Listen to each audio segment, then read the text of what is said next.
Okay, so you're in the unfortunate situation where either a conditional offer, the buyer has backed out of the transaction, or it was something that went firm and then the deal went bad and you had a mutual release. So how do you upload paperwork or how do you cancel a transaction and make a listing live again on SkySlope? Okay. So I'm here at the agent.skyslope.com. If you log in through forums, just click on apps and you'll have an option for SkySlope. That will bring you to this page.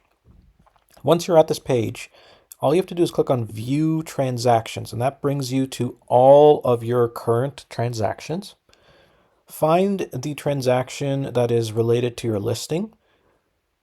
We're going to click on checklist just to emphasize this one has sales documentation, and at the bottom it has listing documentation.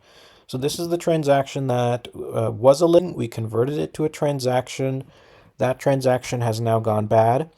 I'm just going to show you there is actually nowhere to upload the mutual release in the sales documentation section or the listing documentation that is labeled.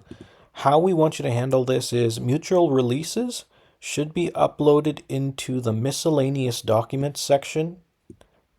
In this scenario, it is document number 30 under listing documentation. Just enter and under comments section mutual release and click on save as your comment.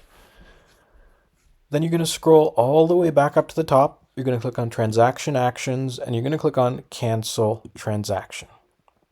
Okay, so reason for cancellation, just leave us a note because this actually comes to admins or myself or even Kevin at the brokerage, where you mention what exactly the reason for cancellation is. So buyer backed out of transaction, mutual release signed by all parties, whatever the reason is, just enter that here.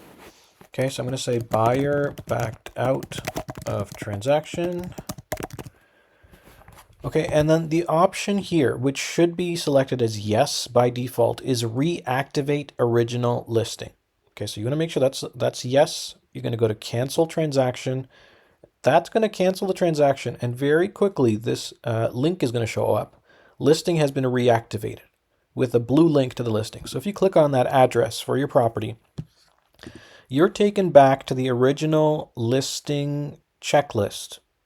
From here, you're going to have to repeat the process of accepting an offer when you do get a new offer on the property.